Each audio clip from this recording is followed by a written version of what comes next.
Hello，大家好，歡迎嚟到 JY 鬼故事，我係 Justin。咁今期咧又係一個咧讀者來稿嘅一集。咁咧3個故事咧都係嚟自新加坡嘅聽眾嘅。咁就我哋好熟悉嘅 Jason 啦，之前都投過稿嘅 Candice 啦，同埋一位新加入嘅朋友阿 Mark 嘅。咁我哋3個咧都帶咗一啲精彩嘅故事俾我哋，咁希望大家中意啦。咁如果大家睇完呢條片之後覺得中意嘅話咧，記得就係點讚啦、留言啦，同埋分享俾你嘅朋友。咁如果未訂閱嘅觀眾咧，記得就係訂閱，仲要記得撳埋側邊隔離嗰個鐘仔。咁當我哋有新片嘅時候咧 ，YouTube 就會通知你噶啦。咁如果你想支持我哋呢個台的話咧，亦都可以透過 Super Fans 功能咧去支持我哋個台嘅發展。好啦，咁而家咧想借少少時間咧，就多謝幾位聽眾嘅。咁佢哋分別就係呢個 Jimmy Cash Lim 啦、Elma 啦、Matthew 同埋 Kit May 張嘅。咁因為佢哋咧都係透過咗呢個 Super Fans 嚟支持咗我呢個台嘅。咁好啦，由於今次嘅故事都幾多，咁啊唔阻大家啦，我哋開始啦。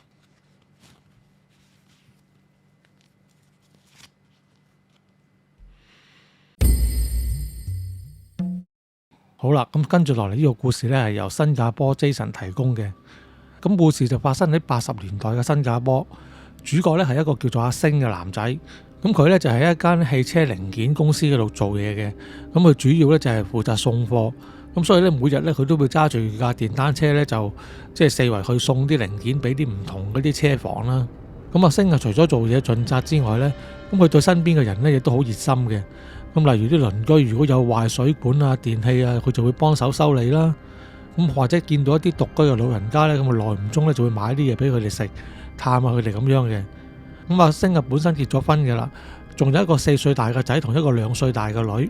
咁啊，雖然咧就唔算話好大富大貴啊，咁但係咧起碼就咧生活穩定，咁一家人咧都過得咧非常之開心嘅。咁話說咧就有一日咧，阿星咧就喺街度咧遇見咗一個咧10幾年前嘅朋友喎，咁啊叫做熊仔。熊仔其實咧你應該係咪應該叫做朋友咧？佢個關係有啲特別嘅。其實熊仔咧就係阿星以前個女朋友個細佬嚟嘅。咁其實佢當時咧同嗰個女仔咧已經去到談婚論嫁階段㗎啦。不過咧就天意弄人啦，個女仔咧就喺未滿20歲嘅時候咧就已經咧因為血癌咧就過咗身。咁呢個女仔咧因為陣間都會有啲關係嘅，咁我哋就叫做華女啦。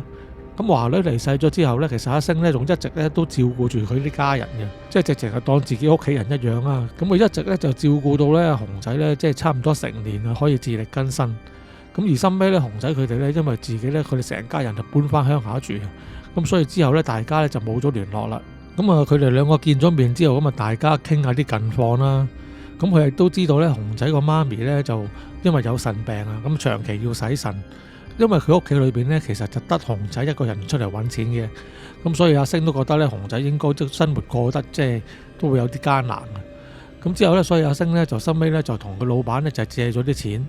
咁阿星咧收尾就攞完錢之後咧，就約咗阿熊仔出嚟啦。咁佢哋就喺間嗰啲茶檔，即係大排檔嗰啲度咧，咁就坐低一路飲嘢，一度同佢講啦。咁阿星咧就俾咗啲錢熊仔啦，咁啊同熊仔講，佢話即係我都知你生活有啲艱難噶啦，咁啲錢你攞去用住先，咁你就唔使急住還俾我嘅，到你第日揾到錢咧，慢慢還都未遲。咁啊熊仔聽到佢咁講，收咗啲錢之後就即係覺得好感動啦，即係不其然咧好感慨咁話，即係如果佢家姐冇走的話咧，其實佢哋而家應該都已經結咗婚。應該就有兒有女添噶啦，咁唔知係咪因為佢同佢家姐緣薄啦，所以就結果都係唔可以喺埋一齊。咁啊熊仔仲話當時佢家姐嗰陣時臨走嗰剎那，咁阿星咧仲捉住阿華女隻手咧，同佢講咧，就話咧要生生世世都同佢喺埋一齊。即係熊仔當時見到佢咁情深意重咧，即係佢家姐臨走嗰剎那，佢都仲咁樣講咧，就覺得佢家姐雖然就早咗啲走，但係都叫做不枉此生啦。咁之後啦，阿星咧就安慰熊仔啦，佢就話啦，其實你家姐而家都走咗咁耐啦，其實佢應該喺第二個世界度咧，即係好好地安息噶啦。咁佢話，即係我哋在生嘅人咧，始終都要繼續生活落去嘅，咁就唔好睇翻舊陣時啦，就一切即係向前望啦。咁好似佢咁啦，佢本身都而家結咗婚，有咗自己嘅家庭。之後佢就同阿熊仔講啦，佢話你都年紀唔細噶啦，都唔好成日再諗住你家姐嘅事。有時間應該為自己打算一下。咁就喺阿星咧喺度同熊仔傾緊偈嘅時候咧，突然之間咧，阿星面前嗰個即係嗰啲飲熱茶嗰啲玻璃杯啊，即係唔知大家有冇去過嗰啲大排檔啦，即係佢哋用嗰啲係啲透明嗰啲矮矮地嗰啲杯嚟嘅。咁其實嗰啲杯咧就好容易爆，因為有冷縮熱脹咧就有機會爆。咁而嗰個杯咧亦都係啦，就喺嗰剎那咧突然之間咧就爆咗。咁爆出嚟嗰啲碎片咧，就直情咧就差啲彈到阿星同阿熊仔添啦。咁之後嗰個大排檔個老闆即刻走過嚟啦，就即係同佢哋講話唔好意思，唔好意思，啲杯咧就成日冷縮熱脹咧都會有咁嘅情況嘅。我幫你咧執好佢啊，我換個杯俾你。咁於是阿星啊同老闆講啦，佢話我都唔使啦，咁我哋都差唔多走噶啦。咁我哋找咗數俾你先啦，咁你慢慢搞啊。咁之後阿星就俾低咗錢之後咧，就同熊仔咧就即係分道揚鑣啦。咁因為咧，其實阿星約阿熊仔出嚟咧，其實都係偷雞約佢出嚟嘅啫。佢都係其實喺緊翻工時間嘅。咁所以咧，佢一離開咗個茶檔之後咧，都嗱嗱聲咧就要上翻個電單車咧走去送貨啦。咁但係咧就係當佢咧揸住個電單車駛咗出一條大路冇耐之後咧，突然之間咧就有架貨 van 咧攔腰咁樣咧就撞埋阿星嘅電單車度。阿星咧直情連人帶車咧就俾佢撞到飛起。咁啊跌翻落地之後咧，就係咁碌完一輪咧，先至停低。咁但係嗰陣時咧，阿星咧已經係即係昏迷咗噶啦，已經。咁啲人見到咁啊有交通意外，就嗱嗱聲就走去報警啦。咁之後啲救護員啊亦都嚟到，咁啊嗱嗱聲見阿星咧都傷得幾嚴重下，即刻就要送去醫院急症室度。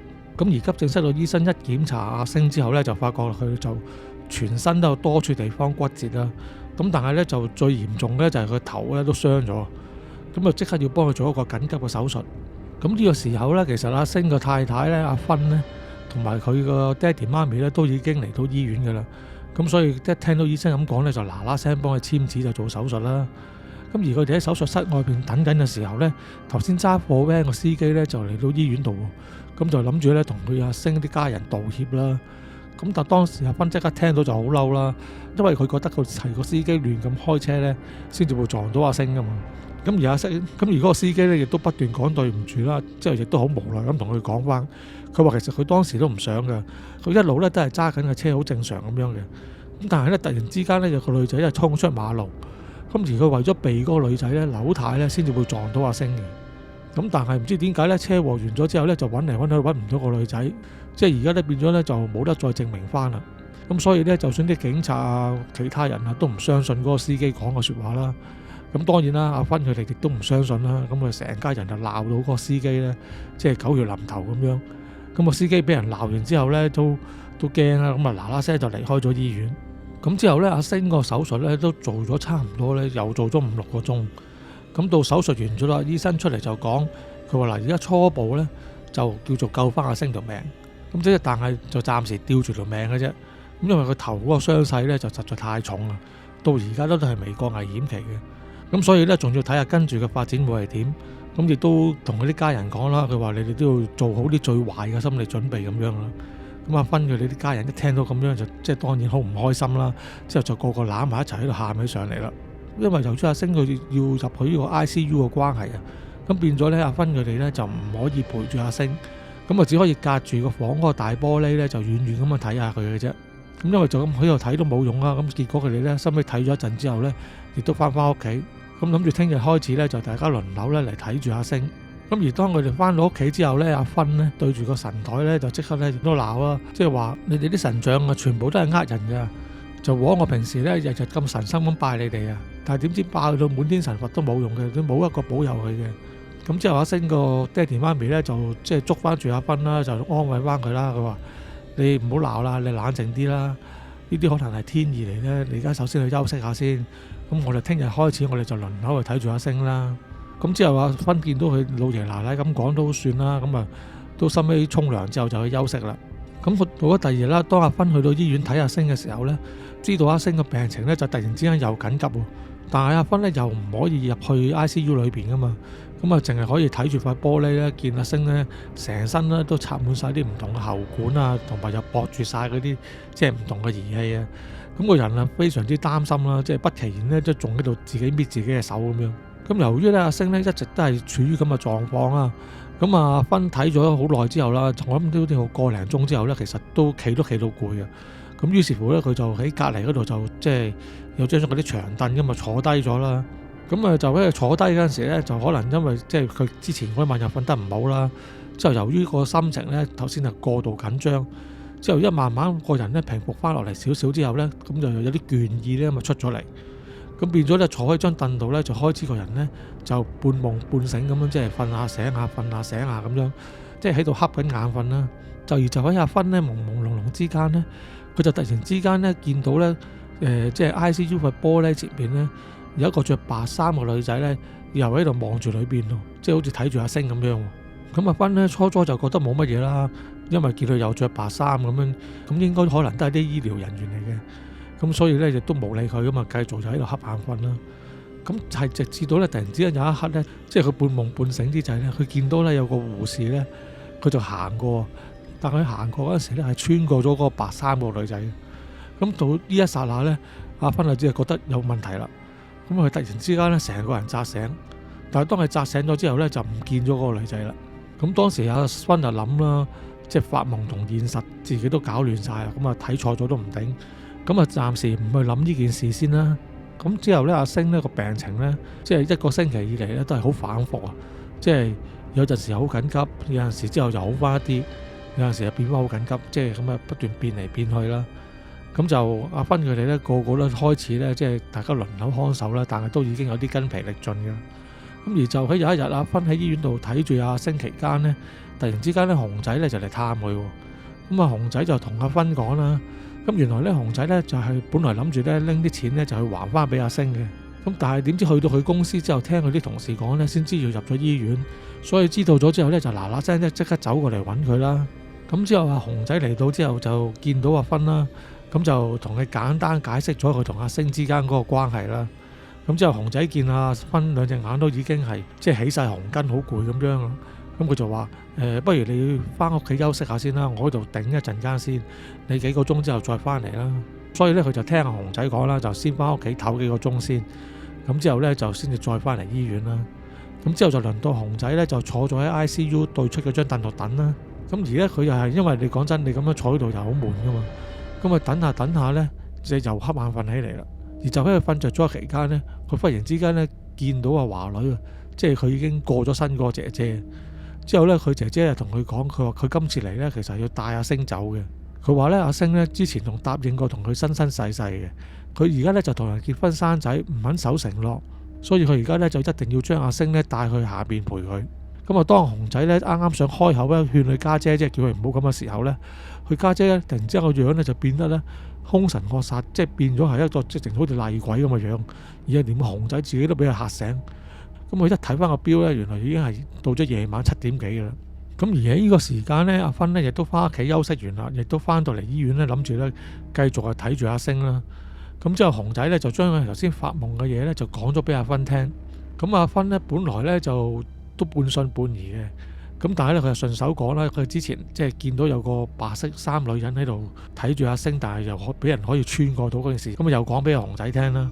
咁由於佢哋傾偈嗰陣時候咧，阿星個父母啊都喺埋度，即係變咗咧佢哋4個人咧都即係已經知道呢件事。咁阿星個父母就同阿芬講啦，佢話既然係咁樣啊，咁呢啲嘢真係寧可信其有喎。咁不如咁啦，你聽日就帶啲祭品去。叫阿熊仔帶你去阿華女嗰度咧，就即係拜祭下佢，希望佢放過阿星啦。咁之後咧，佢第二日咧，咁阿芬咧一家人咧，即係連埋阿星個爹哋媽咪同埋帶埋佢個大仔咧，就一齊咧就去拜一拜阿華女啦。咁啊去到阿放華女骨灰嗰個寺廟嗰度嚟啦。即係其實佢嗰個情況，我諗同我哋平時見嗰啲有啲唔同嘅。通常你香港嚟計呢啲寺廟都會有人放先人嘅牌位。咁但係就唔會啲骨灰就擺埋嗰度噶嘛，咁但係可能地方習俗唔同啦。咁當時嘅華女嗰啲骨灰咧，亦都放埋喺嗰個寺廟裏邊嘅。咁跟住咧，佢就向住阿華女啲骨灰喺度誠心拜祭啦。咁就念念有詞咁同佢講，咁佢就話其實阿星咧都情至意盡嘅啦。咁你睇下佢而家即係仔細老婆亂，即係你叫佢做網開一面，大人有大量，就唔好諗住帶佢走啦。咁於是乎阿芬拜祭完一輪之後咧。咁就喺阿華女啲骨灰面前就擲聖杯啦，即係意思就如果擲到聖杯，即係華女肯原諒佢咁樣啦。咁點知呢？阿芬呢就擲咗好多次，擲嚟擲去都擲唔到聖杯出嚟。咁嗱，或者呢度就叉開少少，簡單解釋一下。咁聖杯呢，其實就可能有啲人唔知啊。咁我諗應該大部分人都知嘅。咁其實係2塊呢好似腰果咁嘅形嘅一個木片嚟嘅。咁一邊呢就係平嘅，一邊就係凸嘅。咁點為之擲到聖杯呢？通常呢，當佢兩個呢一正一反，即係一個就係個圓凸喺個向上，一個呢就係平個向上，咁就為之聖杯。咁而譬如如果兩個都係凸向上啊，或者兩個都係平向上呢，咁就唔叫聖杯嘅。咁所以呢，佢哋就用呢種方式呢，就當係一種通靈嘅手段啦，就即係睇下阿華女肯唔肯原諒阿星，即係放過佢啦。咁由於阿芬呢擲嚟擲去呢都擲唔到聖杯，擲到呢佢自己呢都越嚟越敏，收尾呢佢直情呢就見又擲唔到聖杯呢，就即刻呢咁一手呢就將個聖杯呢就掟開咗，之後呢就對住阿華女嗰啲骨灰呢就開始鬧佢啦。之後呢佢就話：如果你再揀我老公呢，信唔信我打爛你啲骨灰，等你永不超生啊！咁點知呢？阿芬呢講咗呢句説話嗰一剎那，咁突然之間呢，阿芬呢個人呢就無端端怪笑咗一聲。佢一怪笑完之後呢就轉身呢，兩隻手呢就捏住自己嘅仔條頸，好似想捏死佢咁樣。咁呢個時候啊，熊仔啊同埋其他廟裏邊啲人呢，見到個情況有異啊，即刻嗱嗱聲就諗住掹開阿芬隻手啦。咁但係唔知點解呢，阿芬呢就好大力啊！咁佢哋合力咧都拉唔開阿芬隻手喎。而呢個時候咧，見到阿芬嗰個仔咧個樣咧已經咧，即係嘢又講唔到，淨係喺度咁啊，即係發出啲咁嘅聲啦。咁塊面咧就正常之後咧就變咗紅，之後慢慢咧就已經發紫㗎。咁個情況其實都幾危急下。咁而就喺呢個時候咧，一個負責喺個寺廟裏邊打掃個老伯咧，突然之間咧就喺阿芬後邊啊，就嗌咗一聲，之後咧就一掌咧就打咗落阿芬嘅後尾枕度。咁而阿芬呢，俾佢咁樣打一打之後呢，突然之間呢個人呢，好似突然之間斷咗電咁樣，咁啊成個人軟晒啦，咁啊捏住個仔隻手亦都鬆開咗，而阿芬呢，自己呢，亦都成個人好似斷咗電咁樣呢，就瞓咗落地下啦。咁而佢個仔呢，因為突然之間鬆手，終於可以唞翻氣啦。咁但係呢，都即刻成個人跪咗喺地上面呢，係咁喺度一邊索氣就一邊喺度咳。咁而頭先打阿芬個後尾枕嗰個老伯打完之後呢，佢就做咗個好奇怪嘅姿勢喎。佢就一隻左手咧就叉住條腰，咁隻右手咧就喺自己嘅胸前邊咧就喺度即係喐下掃下咁樣。之後咧就大笑咗3聲，笑完之後咧連個老伯自己咧亦都暈低咗喎。咁呢個時候個廟裏邊啲人就話即刻即係混亂一片啦，手忙腳亂咁樣啦。一邊啲人就要睇下阿芬個仔有冇事啦，另外咧又要將阿芬咧同阿伯咧佢哋就搬上嗰啲即係凳度，等佢哋休息啦，睇下點樣可以整醒佢哋啦，即係又幫佢哋搽油啊又剩啦。咁因為情況係太過混亂啦，咁呢個時候咧連個廟個老主持咧都走埋出嚟噶啦。咁佢睇一睇阿芬同埋睇一睇掃地嗰個伯伯啦，咁佢就即係話佢哋應該都冇大礙嘅，但係佢就話但係做乜發生啲咁嘅事㗎？咁啊奇怪啦，咁啊揾咗2個嗰啲徒弟喺度幫手啦。之後咧佢哋咧就即刻起咗個壇咧，就做一個扶乩，就問阿祖師爺究竟發生咩事啦。之後喺扶乩嗰陣時咧就寫咗好多字出嚟啦，咁樣就講。咁就個師傅睇下之後咧就話啦，咁佢就話即係華女啊，呢隻女鬼啊個執念咧就好深，所以咧佢今次咧點樣都唔肯放過阿星噶啦。咁而最慘就係咧，阿星咧自己曾經自己開口咧就話自己咧就應承過咧就同阿華女即係生世世咁嘛。咁但係咧收尾自己就再結婚生仔啦，咁變咗即係冇守到承諾啦。咁而家個女鬼咧即係遷怒於佢哋咧，咁佢祖師爺都好難幫。咁所以咧頭先咧就華女咧就上咗阿芬身咧，就諗住咧就碾死佢個仔。咁而幸好咧當時嗰個廟嗰度咧，咁啱啱關帝聖君咧就喺度啊。所以咧就即刻咧就上咗嗰個即係打掃個伯伯個身咧，就借佢身嚟咧就打走咗華女。佢話咧，但係咧呢件事歸根究底咧，就個恩怨咧係阿星自己結翻嚟，即係佢哋就唔可以插手咧，就咁幫佢哋解決嘅。咁唯一嘅辦法咧就係試下佢哋咧就幫阿星做下啲善事啊，或者各樣嘢啦，亦都或者叫做勸下華女咁樣啦，就等佢肯放手，希望阿星咧今次可以即係大步攬過啦。咁好啦，咁當佢哋聽完阿老主持講完之後呢，咁佢哋就冇辦法啦，咁啊唯有多謝完主持之後呢，就一齊翻屋企啦。咁而當佢哋呢翻到屋企樓下嘅時候呢，忽然之間發覺條街道呢，突然之間呢就企滿咗好多人喎。咁佢哋就唔知發生咩事啦，之後就見呢，佢哋每個人呢都抬起高頭呢，就望向上面間屋嗰度嘅。咁阿芬啊見啲人啊議論紛紛喺度起哄咁樣望，咁佢又望埋一份啦。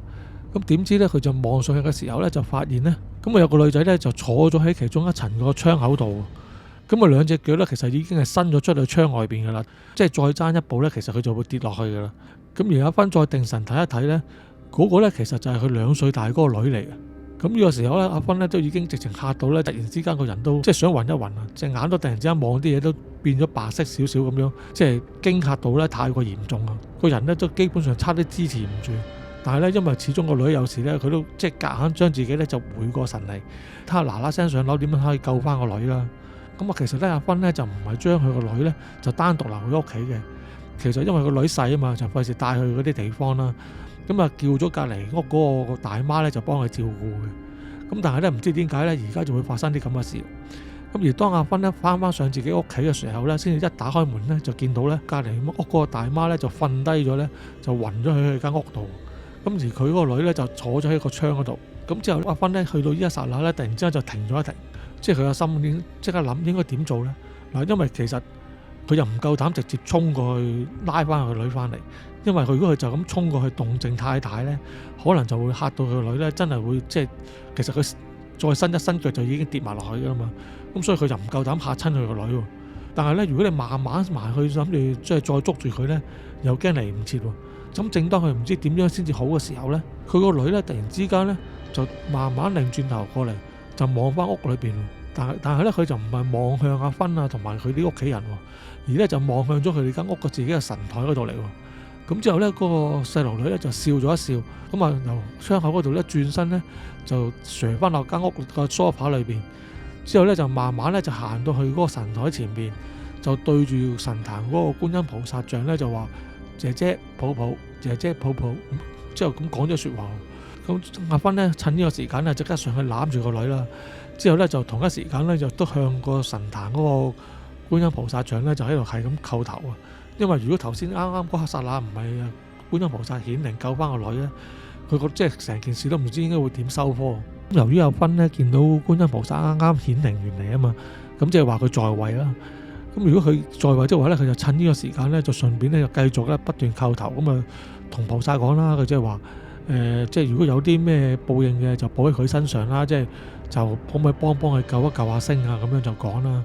咁啊講完之後咧，就即係一邊啊捉住個2歲大個女啦，而且就跟住就叫埋嗰個仔咧都企埋嚟一齊跪低咧，就同觀音菩薩叩頭啦，即係希望佢幫幫手啦。咁而呢剎那咧，其實咧熊仔咧一直都跟住佢哋噶嘛。咁啊熊仔睇住咁樣咧，即係個心咧都覺得咧好唔安樂啊！即係自己嘅家姐做埋啲咁嘅嘢。咁佢都唔好意思再喺度逗留啦，咁佢就即係拜拜都冇講一句咧，咁就自己冇出聲咧，咁佢就離開咗。咁如是者咧又過咗2個禮拜啦，阿星嘅情況咧都繼續係反覆，咁啊即係不斷喺生死一線嘅情況上面徘徊啦。咁其實當時大家都開始咧就即係覺得應該都冇希望噶啦，大家嘅心裏邊咧都做咗最壞嘅打算噶啦。咁嗰時咧阿芬咧就諗住咧試下就再去拜一拜華女啦，即係睇下佢可唔可以高抬貴手啦。咁但係咧點知咧佢今次去到嗰間廟嘅時候咧，就發覺咧華女個骨灰咧就同個靈位咧都唔見咗。咁佢問一問個廟嗰度啲人啦，咁就廟啲人咧就話有人將佢啲骨灰同靈位帶走咗。咁阿芬見到咁嘅情況，亦都冇多問啦，咁啊冇得拜，咁啊為咗又繼續翻醫院啦。咁而當阿芬咧再次翻到去醫院嗰陣時咧，佢就見到呢啲醫生咧同啲護士咧就好似圍住阿星喺度咧，就好似唔知搞緊啲咩咁，好似好忙咁。咁佢心裏邊就沉咗一沉啦，就話即係唔通阿星個情況就突然之間變壞。咁收尾搞完一輪之後咧，個醫生咧出翻病房咧之後就同翻阿芬佢哋講，佢就話咧阿星個情況咧突然之間就好轉咗。咁啊頭先咧就即係個人咧有翻好多反應啊，即係同埋隻眼咧都可以擘開嚟睇嘢啦。不過咧就即係暫時就講唔到嘢住。咁以而家呢個情況嚟計咧，阿星咧應該就過咗個危險期，即係總算都應該可以大步攬過。咁啊事情收尾就真係如醫生咁所講咁樣啦。阿星咧就慢慢咁樣好翻。咁過咗幾日之後咧，直情咧就可以唔使留喺 ICU 啦，就可以轉翻去普通病房咁樣。咁當佢轉翻到普通病房之後咧，阿星已經好多啦，都可以講嘢啦。咁之後咧，佢哋成家人咧就走埋去咧，即係捉住阿星嘅手咧，即係個個都好慶幸阿星可以即係醒得翻啦。咁收尾咧，阿星喺醫院度休養咗3個月之後咧，終於就可以靠拐杖咧就慢慢行翻路。咁而因為咧當日就個意外發生嗰度咧，咁就因為係個貨 van 司機出錯啊嘛。咁結果咧，阿星咧咁佢就會有保險金賠償啦，咁就可以足夠付到醫藥費，亦都可以俾佢休養期間嘅生活費都可以即係有着落啦。咁收尾過咗1年之後咧，阿星咧亦都可以翻公司就做嘢啦。咁但係咧，佢自從嗰隻意外之後咧，始終咧即係隻腳行動都有啲不便啊。咁變咗咧，就公司就將佢調咗，就唔做送貨啦。咁就將佢調咗去貨倉裏邊工作。咁啊，事件睇落去咧，就終於都平復翻落嚟啦。咁咧，而又過咗2-3年之後咧，有一日阿星咧就即係喺度街度咧就見翻阿熊仔喎。咁但係咧，佢話當時見到熊仔咧已經成個人咧唔同晒，落晒形，即係整個人咧都骨瘦如柴咁樣。咁就阿星就即係想走上去同熊仔打招呼傾啦。咁熊仔一見到佢咧就掉轉頭咧想走喎。咁啊，收尾阿星就始終追翻佢啦。咁啊問佢究竟發生咩事啦。咁呢個時候咧，阿熊仔咧先至講出嚟。咁佢就同阿星講啦。咁佢就話啦，其實你嗰個車禍咧，全部都係因為佢姐姐搞出嚟嘅。咁原來咧，由於佢姐姐嗰個鬼魂咧，一直都跟住熊仔啊。咁所以咧，佢哋搬咗去之後咧，咁佢就都係跟住熊仔佢哋搬走啦。咁就變咗咧，就見唔到阿星。咁啊，唔知阿星發生咗咩事。咁但係咧，自從嗰一日咧，阿熊仔咧見翻阿星之後咧，咁佢姐姐咧就揾得翻阿星啦嘛。咁之後咧，當佢知道咗阿星已經結婚生仔呢個消息之後咧，佢就覺得非常之嬲啦。咁決心要向佢成家人報復啦。咁所以咧，熊仔嘅心裏邊咧就好內疚啦。即係佢話：如果我當日唔係再撞翻你的話咧，就唔會累到你咁樣啦。咁之後阿星心尾就拍阿熊仔膊頭啦，咁啊同佢講：算啦，你都唔好怪責自己啦。起碼最後你姐姐都叫做放過咗我哋啊。咁點知熊仔咧就搭住阿星拍佢嗰隻手啦，之後就拎開佢咗佢隻手。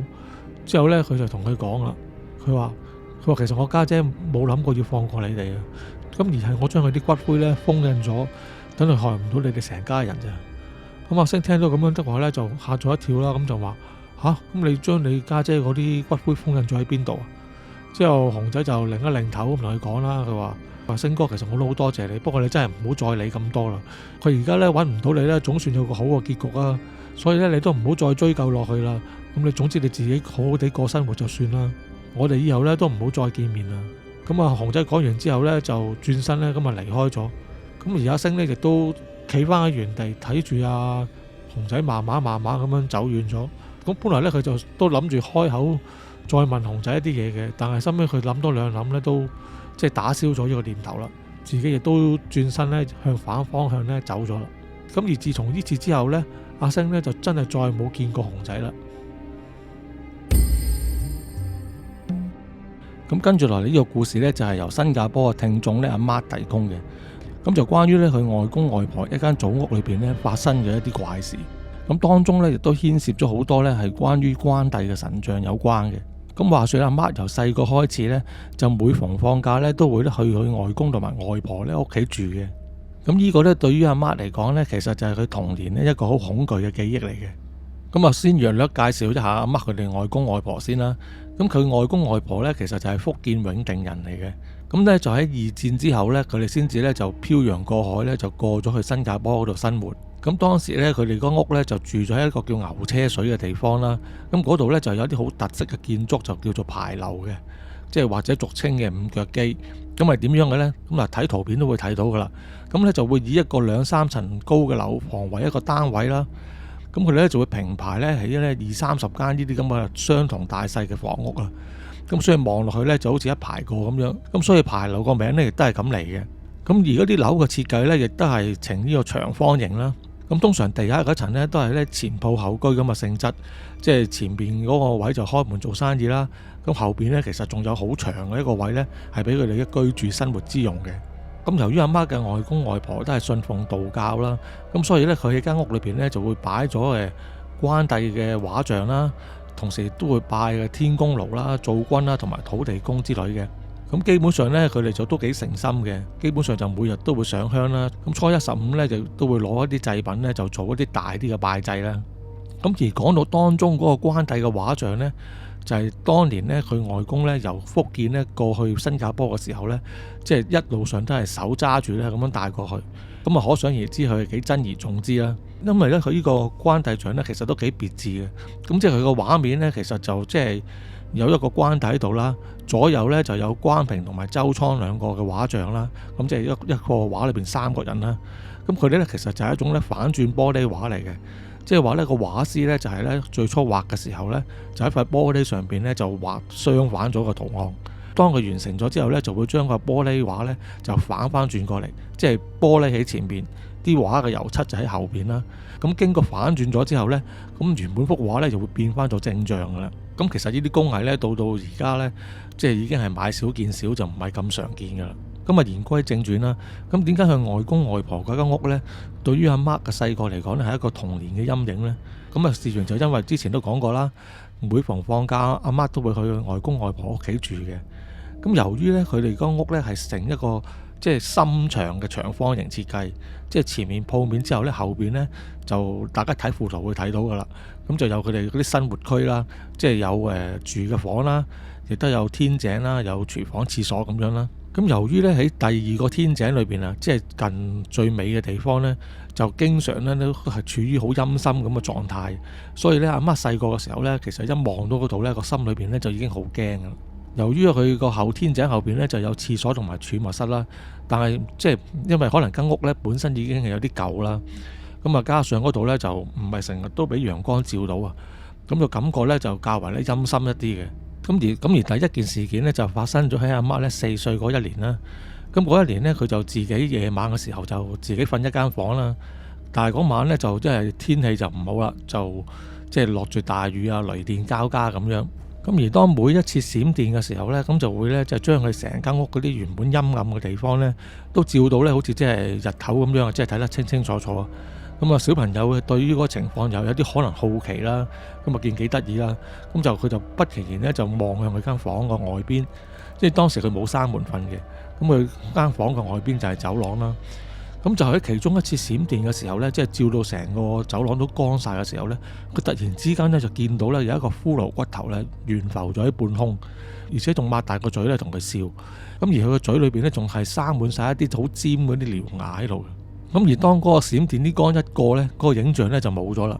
咁但係呢，就單係嗰一剎那呢，就已經令到阿 Mark 呢就非常之驚。咁就直情呢驚到呢就病咗啊！第二日開始呢，就發咗高燒。咁咧睇極醫生呢都睇唔好。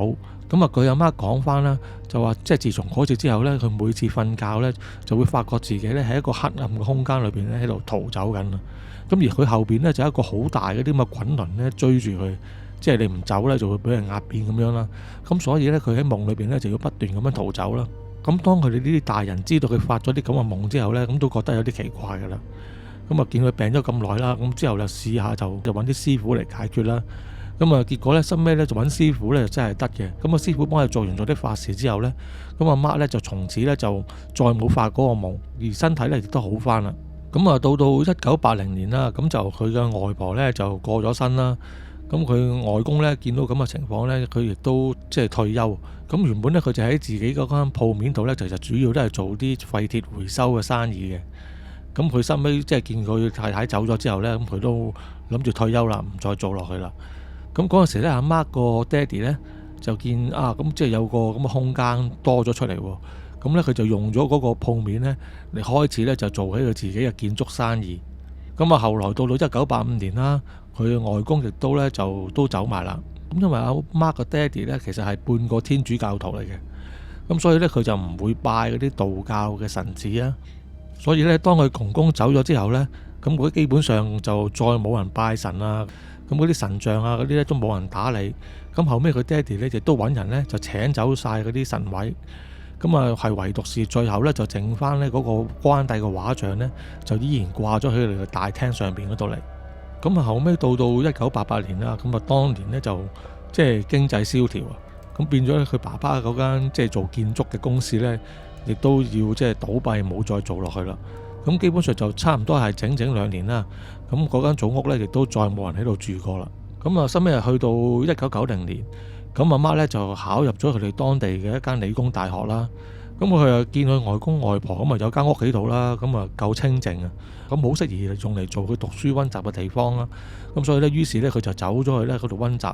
咁雖然嗰陣時呢佢已經叫做大個咗啦，咁但係呢，其實呢個心呢，依然對嗰間屋呢就有啲驚嘅。咁所以咧為咗壯膽咧，佢就唔係淨係自己一個人喺度溫習，咁啊成日都會叫埋啲同學咧就翻嚟，大家一齊溫習，咁就叫做多啲人喺度咧，咁啊壯下個膽啊！咁而且每到週末期間咧，佢哋亦都會喺佢哋嗰個即係後嘅天井嗰度咧，就即係搞下燒嘢食啊咁樣，咁啊叫大家可以喺度傾下偈啊，咁啊放鬆一下啦。咁收尾咧就到1年之後啦，即係1991年到啦。咁啊，Mark 一個人咧就喺後院度咧就自己叫打掃下啲地方啦。咁啊，當喺阿 Mark 咧打掃嗰個時候咧，咁啊佢就覺得咧間屋咧個走廊嗰度咧一直都好似有人喺度注視住佢咁樣，即係個心咧就好唔自然啊。咁但係佢都冇理啦，咁啊繼續打掃啦。咁點知咧突然之間咧就有一刻咧，佢發覺咧即係眼尾望到啊，好似有啲黑影咧就向住佢嗰度咧咁樣飄近。咁佢即刻就即係轉個頭走過去望清楚啦。咁咧就見到有一度，咁啊見到有一團咧黑色嘅霧咧就衝住佢而嚟喎。咁但係咧幸好唔知點解咧，當嗰個黑色嘅霧咧差唔多要接觸到阿 Mark 嘅時候咧，個黑霧咧突然之間就噗一聲，咁突然之間咧就向後咧咁就散咗。咁啊 Mark 就睇到咧，即係眼都突埋啦，都唔知發生咩事。咁佢之後就冇再打掃啦，咁啊走翻間屋前面嗰度啦。咁當佢經過嗰個關帝嗰個畫像嘅時候咧，就發覺咧個神台嗰間燈咧就燒咗。咁而就喺當晚咧，阿 Mark 咧就做咗個怪夢啊。咁佢發夢咧就見到咧自己咧喺嗰間屋嘅前院嗰個大廳啦，咁即係擺嗰個關帝畫像嗰個地方啦。佢就見到咧地下咧就有把兵器喺度。咁我一睇，咦，個就係即係關公嗰把青龍偃月刀嚟喎。但係咧佢就發覺把刀咧就斷開咗兩截。咁佢覺得好奇怪啦。咁於是乎個心即刻諗到就望一望關帝個畫像啦，睇下點啦。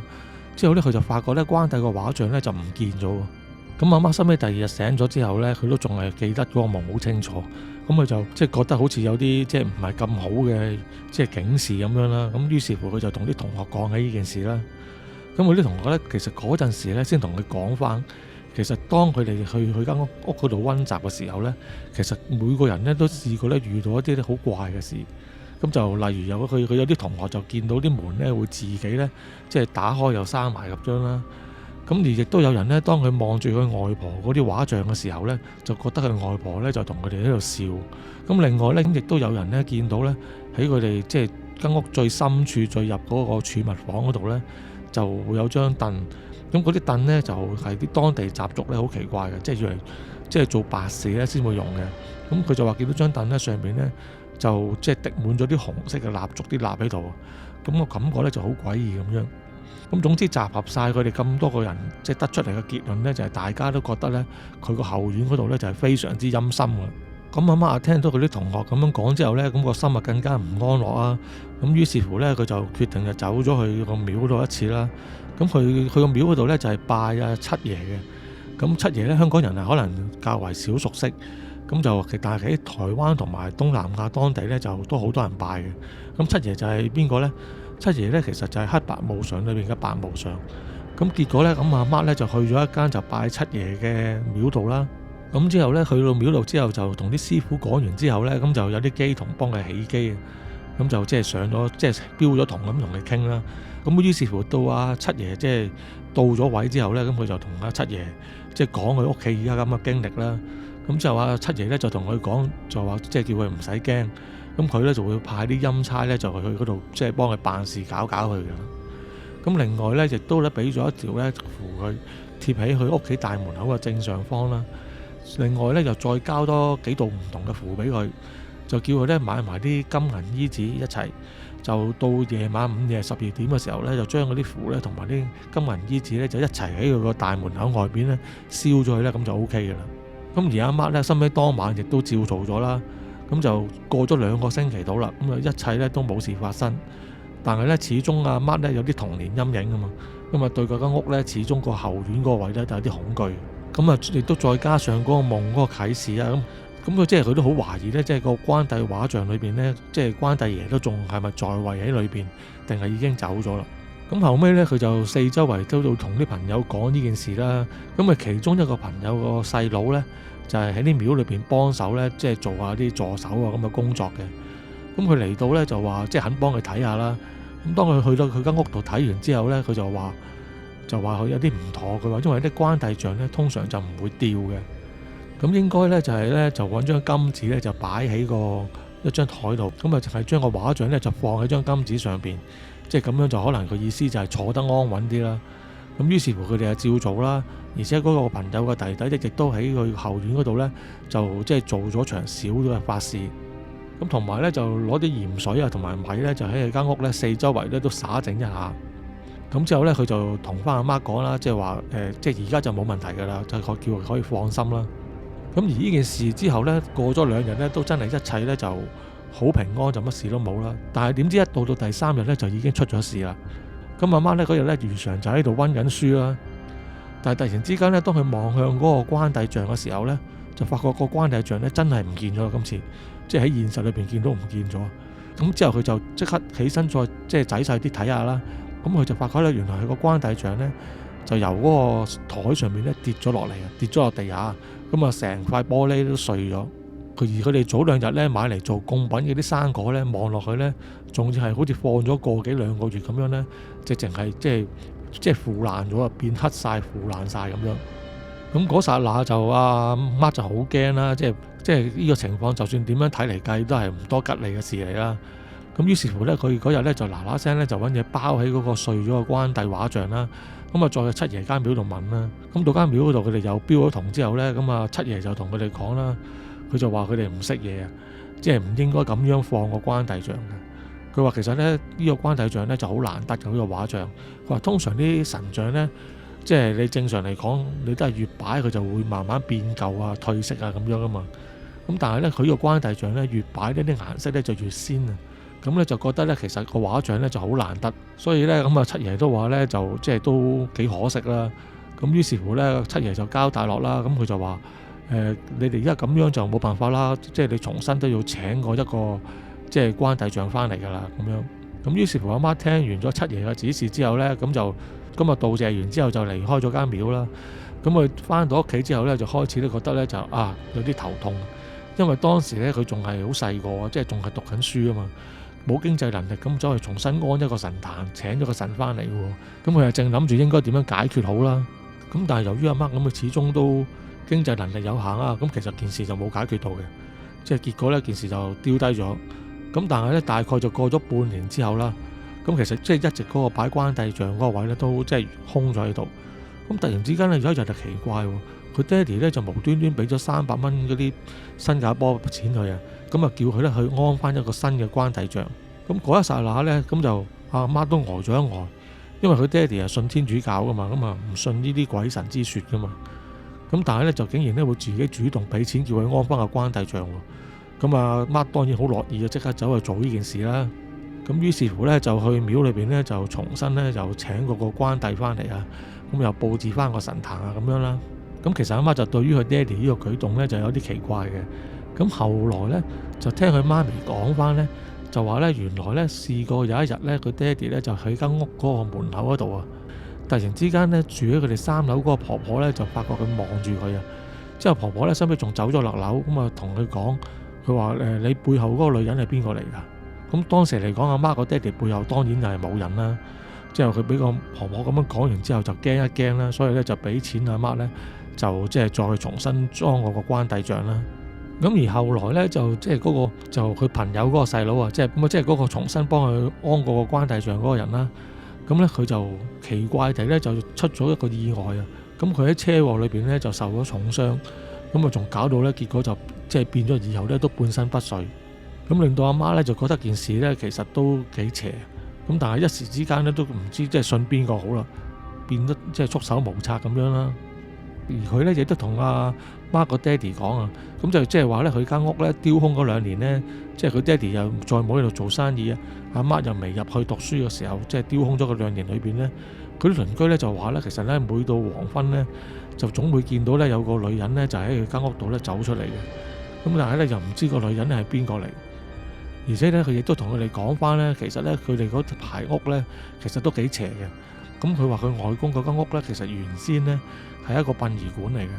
咁變咗咧，就令到件事咧就更加撲朔迷離。咁究竟佢哋間屋裏邊咧係即係有冇神在位啊？定係有咩靈異現象咧？到而家咧亦都搞唔清楚。不過咧就到1995年嘅時候咧，咁啊隨住佢政府有啲保育計劃之下咧，咁佢哋亦都咧就離開咗，即係搬離咗嗰間屋啦。咁但係間屋咧就依然留住嘅。咁而家喺附圖裏邊咧就有一張呢嗰間屋正門嘅相。咁不過咧佢哋就即係為咗私隱起見咧，就已經將個門牌嗰個位咧就即係處理咗噶啦。咁大家就可以睇一睇呢件事發嗰個地方嘅真實情況，張相係點樣啦。咁而佢嘅故事咧亦都係到呢度就完啦。好啦，咁樣咧就阿媽除咗即係俾咗呢個故事我之後咧，咁收尾過咗幾日之後咧，佢亦都俾咗啲補充資料我嘅。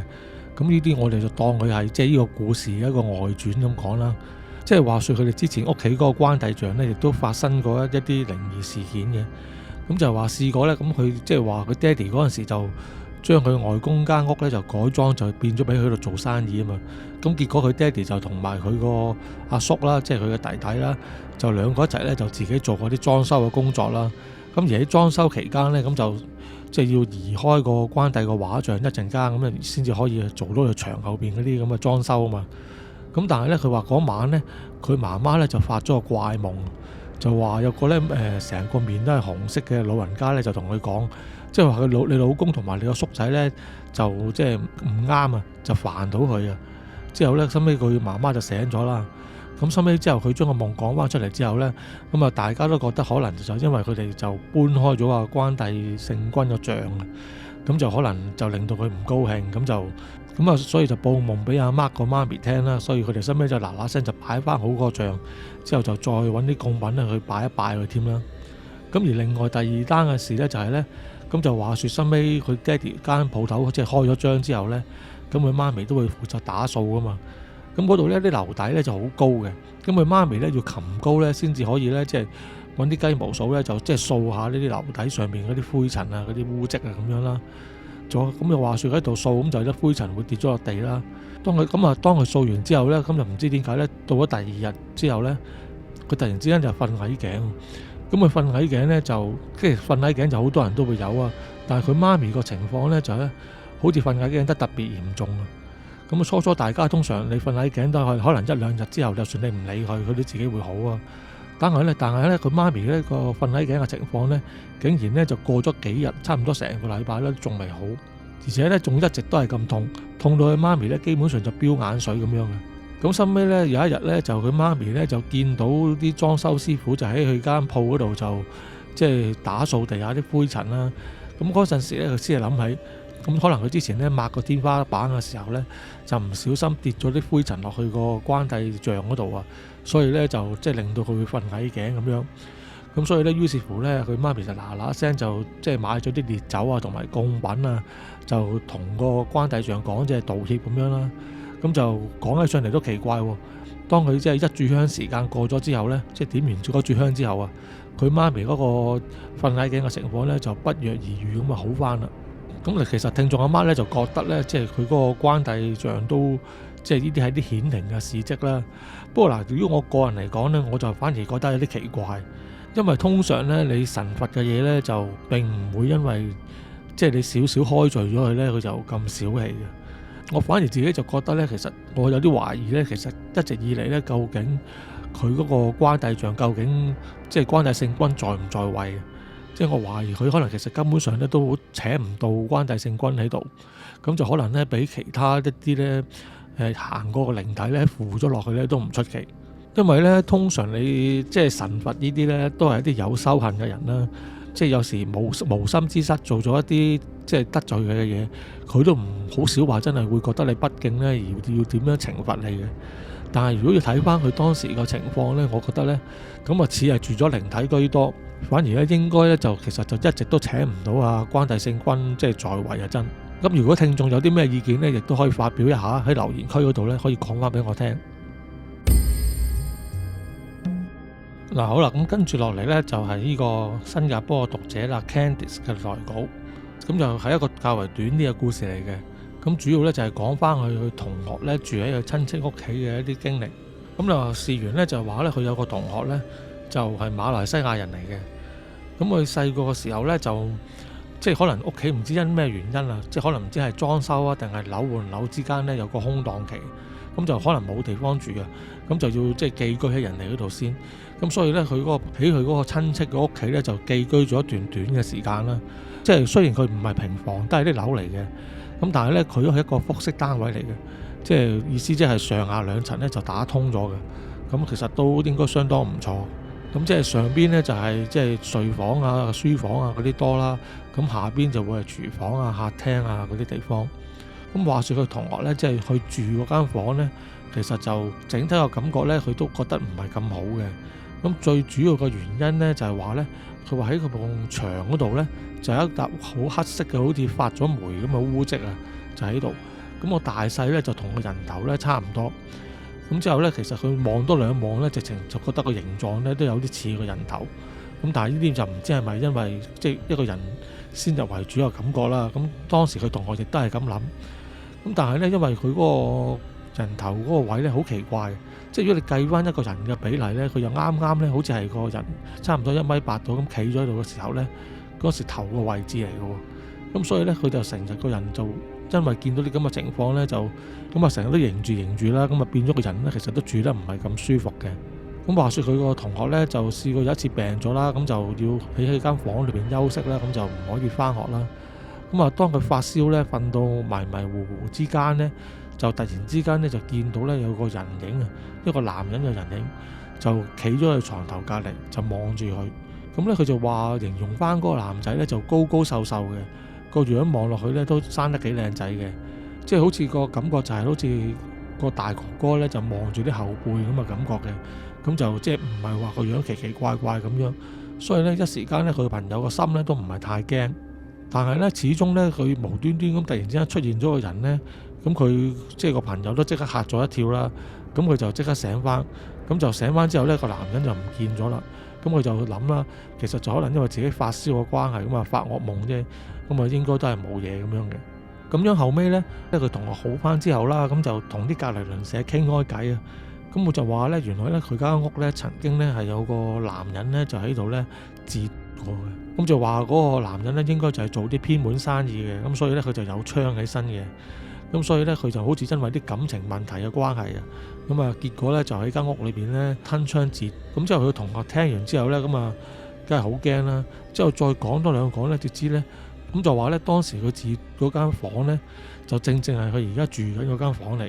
咁之後咧，佢同學就即係驚咗一驚啦，之後就繼續同嗰個隔離鄰舍講啦，即係咁佢就將咧佢發燒嘅時間咧見到嗰個男人個影像，即係個外貌啊，就形容俾佢嗰個鄰居聽，即係問下佢嗰個男人之前係咪咁嘅樣㗎咁樣個類啦。咁之後咧個鄰居收尾就話，佢話係啊係啊係啊，即係佢又係大概又係1.8米高，即係靚靚仔仔咁樣。之後就講翻出嚟呢，係完全吻合㗎。咁呢個時候咧，即係佢嗰個同學咧就即係已經好驚啊！咁就結果咧就唔夠膽咧就再住喺嗰間房度。咁收尾咧就唔知係去搬咗去酒店住先啦，抑或係點樣啦？咁總之佢就唔夠膽咧再翻嗰間房度瞓啦。咁啊話説收尾嗰層樓咧，即係佢嗰個同學個親戚咧，收尾咧層樓都係要賣咗佢嘅。咁啊由於始終咧其實而家咁樣計咧都叫兇宅嘅關係啊。咁所以收尾咧亦都要即係低價啲錢賣咗出去，咁但係都冇計啦，因為始終你有人肯接手咧，已經算係好彩噶啦。咁啊故事就嚟到呢度，係一個較為短啲嘅故事啦。好啦，嗱咁今次嘅故事咧就嚟到呢度。如果大家中意今次嘅故事的話咧，咁啊麻煩你就點讚啦、留言啦，同埋分享俾你嘅朋友。未訂閱嘅觀眾咧，記得就訂閱同埋撳埋側邊隔離嗰個鐘仔。咁當我哋有新片嘅時候咧 ，YouTube 就會通知你噶啦。如果你想支持我哋呢個台發展的話咧，亦可以透過 Super Fans 功能咧去支持我哋嘅。咁好啦，咁今次係咁多，我哋下次再傾過啦。拜拜。